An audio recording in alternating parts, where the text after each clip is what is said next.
Good evening. Happy Wednesday. Thank you for tuning into the QueendomNation radio show. I'm your host, Queen Chari L. And in the Queendom, all things are royal and loyal. I hope you guys have had a productive week. I hope everything has worked in your favor.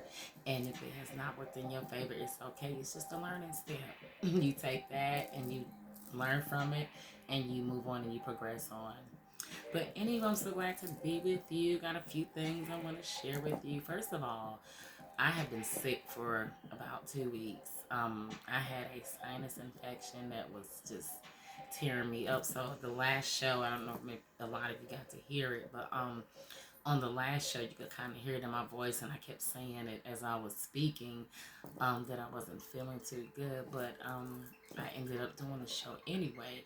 So I do apologize if it sounded a little choppy and my voice was a little raspy and I was coughing.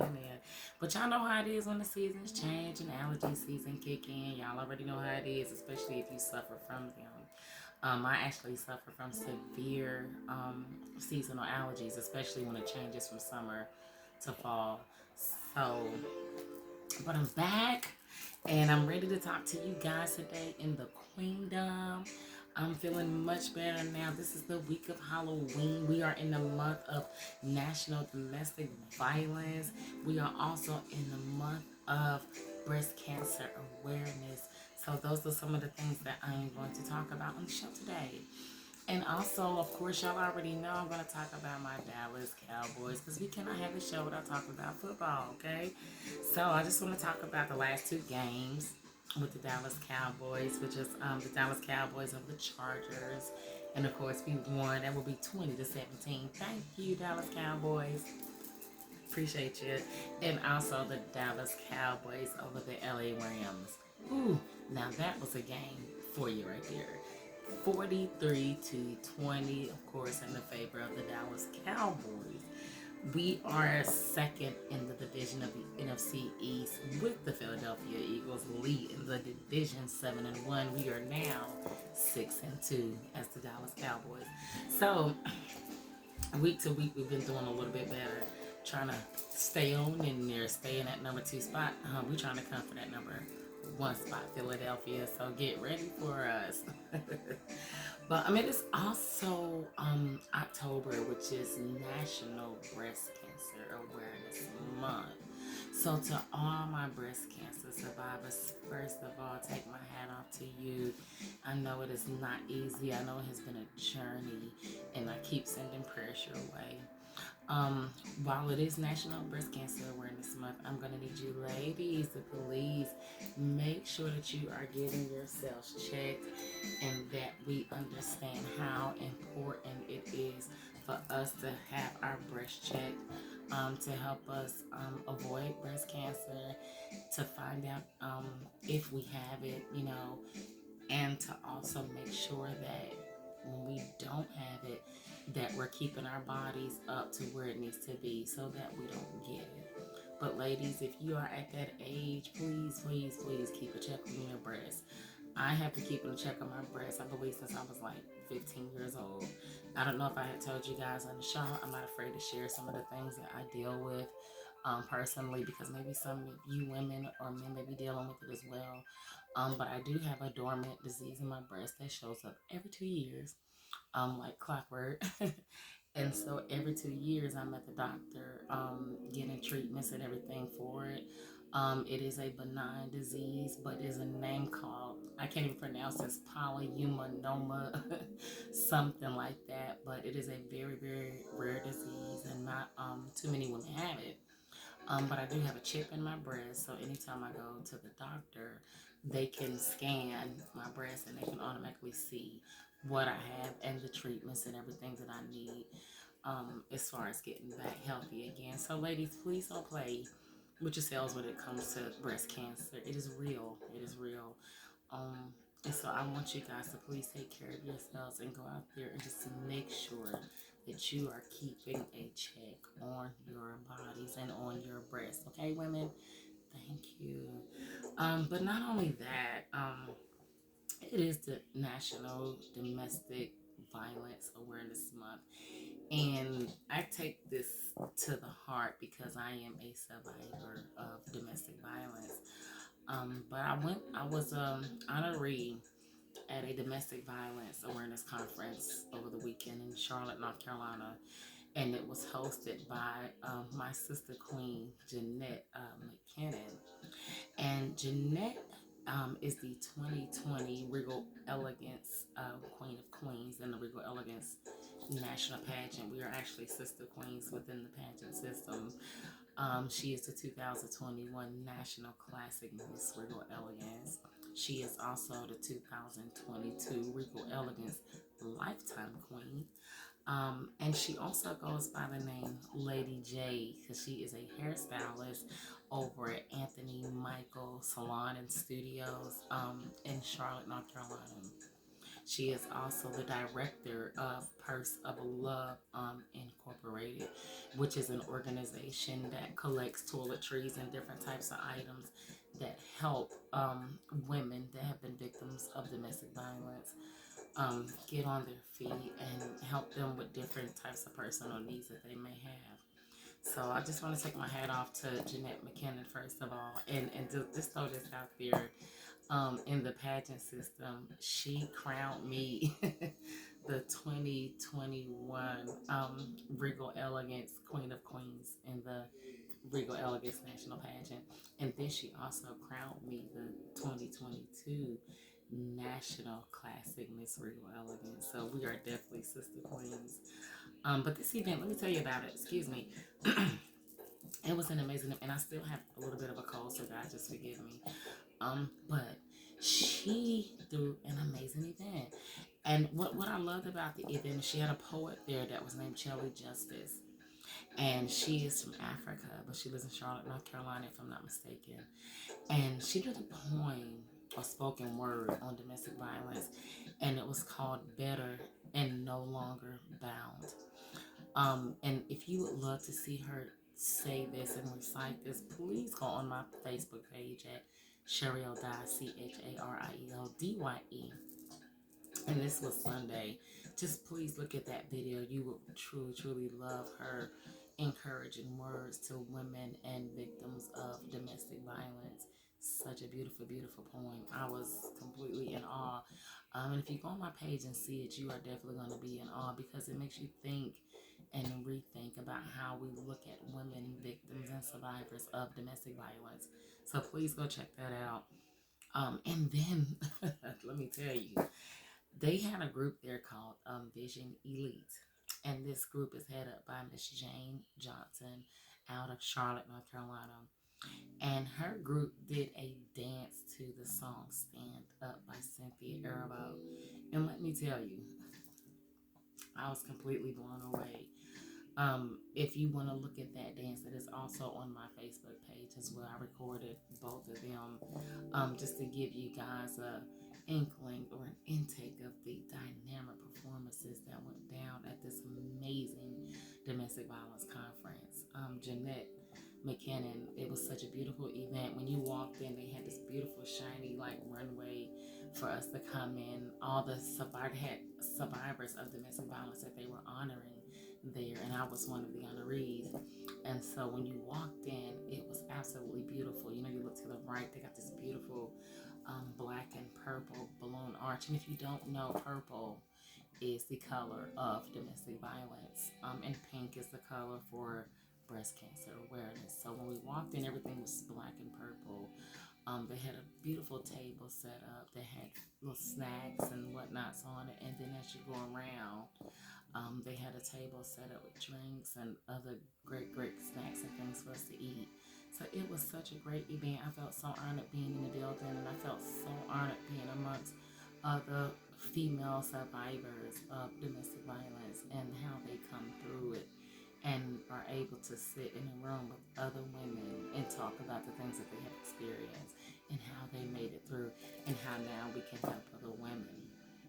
And one of the greatest experiences there was another woman.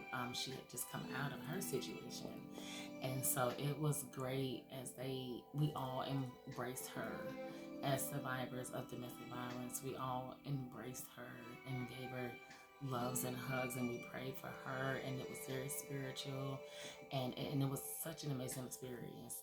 These are all on my Facebook page if you would love to see it.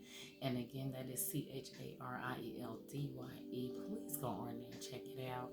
And also, guys, if you would like to see my shows live, I actually post them on YouTube.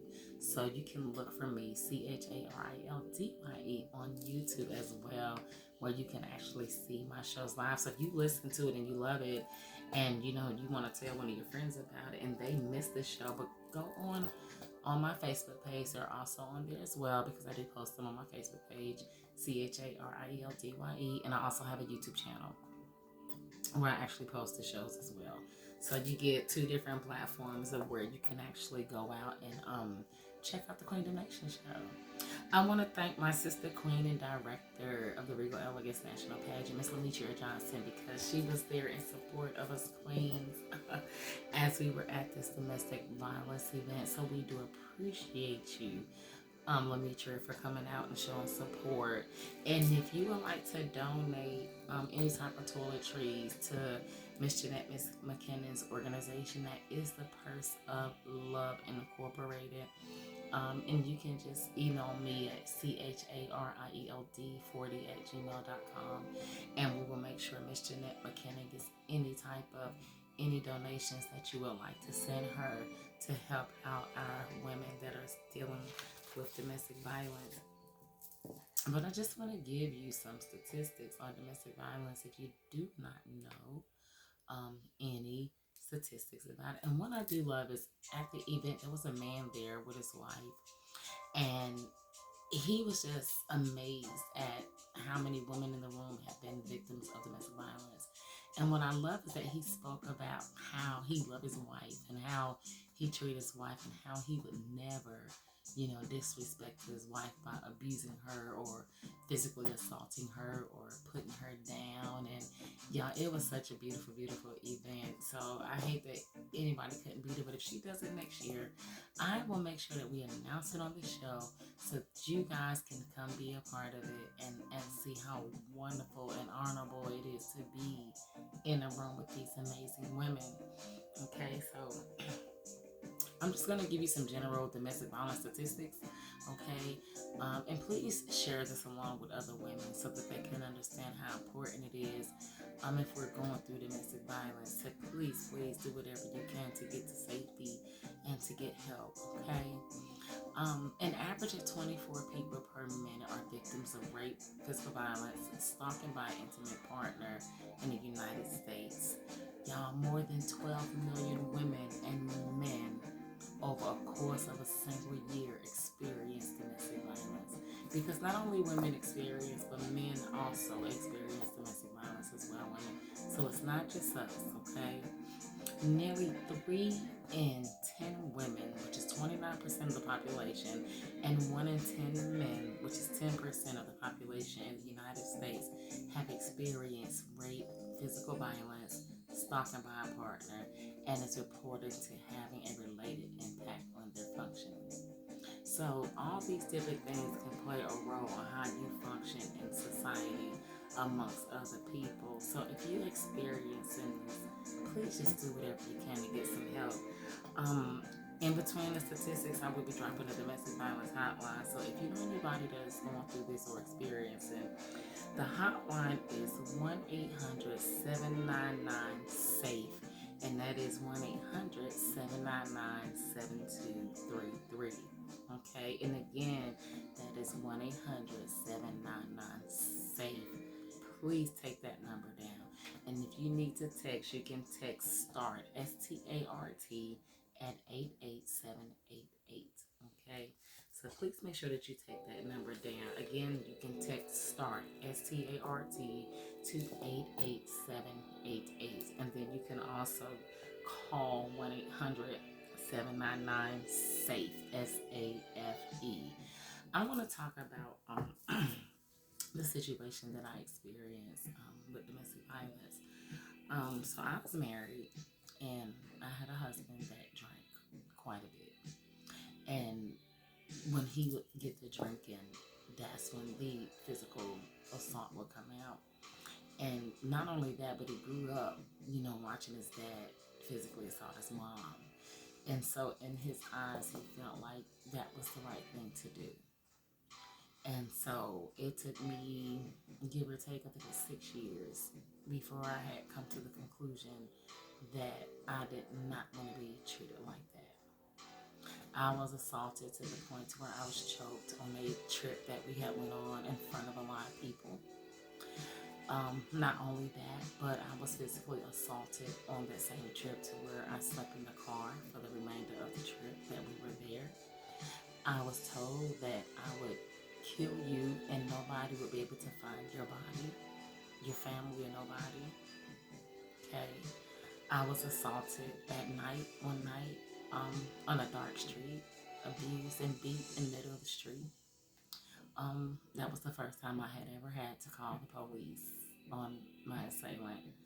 And he went to jail for 24 hours. I'm sorry, for 48 hours. I went home after that. Stayed home for a while. But if you've ever been a woman or a victim of domestic violence, sometimes we leave and sometimes they know how to persuade you to come back. And there were many, many times that I went back. So women, I understand. I get it of why you go back. But even though I knew it wasn't safe and I knew that it wasn't me, I was still intimidated to go back. And every time I went back, I was assaulted again. So after about 6 years of that, I got to a point to where I couldn't take it no more. And like some women, I'm sure, I waited until he went to work that morning, and I packed all my things and I left. And I moved to a completely different city. And at the time, my mom, she was sick. She was had just been diagnosed with lung cancer, brain cancer, and skin cancer. And this is my birth mother, because I was also adopted. Um, so when I came down, I left him to come to be with her. I was dealing with getting out of an abusive situation and coming to a situation where I had to be strong for my mom because she was very, very sick at the time. But what I did is I made a big step, first of all, towards my safety, first of all, towards the rest of my life, and to decide that at that point in my life that I was not going to deal with any more abuse or assault or physical abuse or verbal abuse or drunken abuse from anybody, from any man, from any person. I had dealt with that 6 years and tried to walk away many times and could not. So when I say women, I can relate. I know what it's like, when they abuse you and then they try to come back to you and they try to make you feel like, you're on the top of the world and they buy you gifts and all that. I know what it's like when they take your self-esteem away from you and you're up here and then all of a sudden you're down low because you can't even look at your own self in the mirror because you don't recognize that person anymore because he took away from you who you used to be. And so now you wake up every day and you live for him. So I understand what that's like, women. I really, really do. But what I also understand is strength and power and what it means to come into your own strength and to recognize your own power and to have the strength and the power to walk away from anything that does not serve you or benefit you or hurt you or harm you. Okay? We don't have to be treated like that. And what I learned, excuse me, excuse me, I'm still dealing with my allergies, guys. But what I also learned going through that situation was it wasn't me. It was his insecurities. It was the things that he had dealt with growing up. It was things that he had experienced growing up. And it had nothing to do with me. And while my self-esteem was low and while I was feeling like it was my fault, all along I had to come to an understanding and the agreement that it was not my fault. I didn't ask to be in a relationship where a man swear he loved me, but he abused me. You know, no woman asks for that. Who wants to be beat in a relationship? You know, and I hate that in the early stage of it that I didn't recognize the signs of domestic violence. Ladies, please recognize the signs. I'm just going to give you a few of the signs that they do to you that can help you kind of understand and recognize the signs of domestic violence. When they call you names, when they insult you, when they put you down, when they prevent you or they discourage you from going to work or school or seeing your family members and your friends, because that's one of the first things they're going to do. They're going to isolate you so you can't talk and tell nobody what they're doing. Okay. When they're trying to control how you spend your money, tell you where you can and can't go, what medicines you can take or what you can wear. And my husband, he was like that, guys. Like, he would tell me how to spend my money, tell me where I could and could not go with my friends, tell me who I could and could not talk to, you know, how I wore my clothes, you know, how everything just had to be a certain way, you know. If they act jealous and possessive, he was very jealous. Didn't want nobody looking at me, had me covered up in all these button down shirts and baggy pants and sneakers and stuff. If they constantly accuse you of being unfaithful, because 9 times out of 10, I'm telling you, they are the ones that's being unfaithful, and they beating you because they're afraid you're gonna find out what they're doing. If they get real angry when they drinking or if they're using drugs, please, please, guys, watch out for the signs. If they threaten you with violence or if they threaten you with a weapon, if they hit you, if they kick you, if they shove you, if they slap you, if they choke you, if they hurt you in any other way, if they hurt your children, if they hurt your pets, please get rid of them. They are not for you. If they force you to have sex with them or engage in sexual acts against your will, if they try to have sex with your child, your daughter, your son, you gotta cut them off. If they blame you for their violent behavior and tell you that you deserve it, you need to get away from that. Okay? One thing that they'll also do too is like they'll threaten to tell your friends things about you, your family, your community members. They'll threaten to call the cops on you, tell the authorities that it was you, and all of this, that, and the other. But you gotta hold your ground. You know, go through your cycle, whatever you have to go through to feel the hurt, to feel the pain, because you're gonna feel it. Not unless you're just one of them really, really strong women. It's like first time, nope, gotta go. But not every woman is like that. You know, some women it take a couple of tries, okay? And if you're in an abusive situation, you can definitely recognize the patterns. Your abuser threatens with violence, of course. That's what if you leave, I'm gonna do this to you, I'm gonna do that to you. Your abuser will strike you, he will hit you. After they do all of this to you, then they turn around and they have nerve to apologize to you for what they do. And they promise to change. And like I say, mine just like gifts. They're good at doing that. And how you break the cycle. So if you notice that the cycle is keep repeating itself, if it's a repetitive cycle, then there's an issue there. Guys, the longer you spend in an abusive relationship, the greater the physical toll and emotional toll. And sometimes, y'all, we can get over that physical stuff, but that mental stuff messes with you for such a long, long time. It took me years before I could really just be cool with myself, before I felt beautiful again, before I could look in the mirror, before I could even feel good about being who I was as an individual.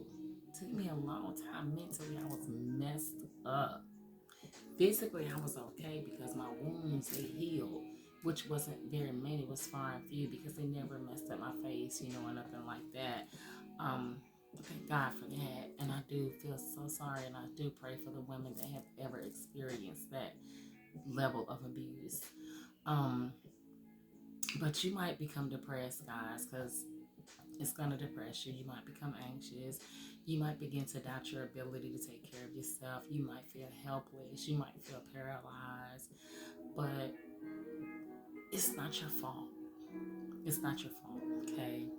A common point of confusion amongst survivors of domestic violence is they may make it so difficult to go seek help. Let me let y'all know something. It is help out here if you are strong enough to go and get it. I'm not gonna say if you want it, because when you're dealing with domestic violence, you want help. You want help. You just in a position where it's not easy for you to get it, and it's not mentally understandable to you to understand how to go about getting it. But it's there for you. I'm letting you know it's there for you if you have the strength to go get it. Okay? Don't take the blame for nothing that they're doing. It is not your fault. Okay? If your partner blames you for the violence in a relationship, get up out of there. Just go. Abusive partners, guys, they will very seldom take responsibility for their actions. They will always say that it's you. You made me do this. You made me do this. You made me hit you. No, I did not. You did it because you wanted to do that. It had nothing to do with me. If your partner exhibits abusive behavior with you, if they are concerned about like your outward appearances, how you look to other people, if you're charming to other people, if you talk to other people, you know more than them, then this may give them reason to think that they can do what they want to do to you. No, it is not you, it is them. Okay? Guys, if you have to go get therapy for your situation, go get therapy. If you have gotten to a point to where you have acted out verbally or physically against your abuser, it's time to go, guys, because now you're fighting. It's not abuse no more. Now y'all fighting each other. And that is not good mentally for you or the other person. Definitely not for you. So get your stuff and get on up out of there. Come on up out of there. So what I want you to understand is at the end of the day, your body is your body. When you're leaving an abusive, guys, please have some type of safety plan. Let somebody know where you're going, at least one person where you're going, so that they can know that you're safe and they can let other people know that you're safe. Call a women's shelter or domestic violence hotline if you have to. Pack an emergency bag full of some items that you know you're going to need to be safe. Keep all your important and personal papers near you at all times, like your money, your prescriptions. Keep all that stuff close to you at all times, because you never know when you might have to make a quick getaway. Protect your children. If you have children, protect your children, guys. Please do whatever you can to protect your children from an abuser. Okay? An abuser will monitor your telephone, they will monitor your computer, they will monitor all that stuff, guys. So please use your phone cautiously and wisely. Use your home computer cautiously and wisely. Turn off your GPS if you know you're getting away from them. You need to go hide someplace. Turn your GPS off on everything. Constantly change your passwords to your email so that they're not able to get into your email address. Clear your view, your browsing history in your computer. Do anything you can to cover your tracks, okay? Again, if you need help, find your local police station. Call your local police station. Call 911. Somebody come and help you. The domestic violence hotline again is 1-800-799-SAFE. Again, that's 1-800-799-7233.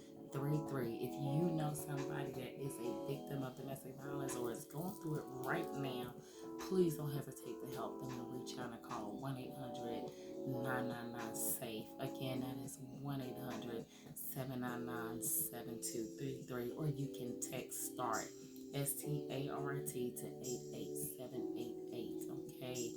Call your local healthcare provider if you need to. Get into some counseling, whatever you need to do to get your mental back together once you walk away. Please do it, ladies. I am telling you. Today I wear bracelets in honor of domestic violence. So these are my bracelets, and it says hope and strength and faith and courage. So to all my domestic violence survivors out there, I pray for you. I stand with you. Take my hat off to you. To any woman going through it right now, I take my hat off to you and I stand with you. And I wish that you would do everything you can to break away and break free and have the strength to do so. So our Queendom quote of the day is going to be, a woman's body is not a battlefield. Okay, and that was from my mother. It was a quote that she had gave me when I was going through my situation, and I had to call her one night to come and pick me up at 6 o'clock in the morning. She gave me a button that says, a woman's body is not a battlefield. All right. So if you don't take nothing else that I said tonight, take that with you. Your body is not a battlefield. You do not have to be abused. It is not your fault. Thank you. I am your host, Queen Chario. Thank you for tuning into the QueendomNation radio show, where all things are royal and loyal.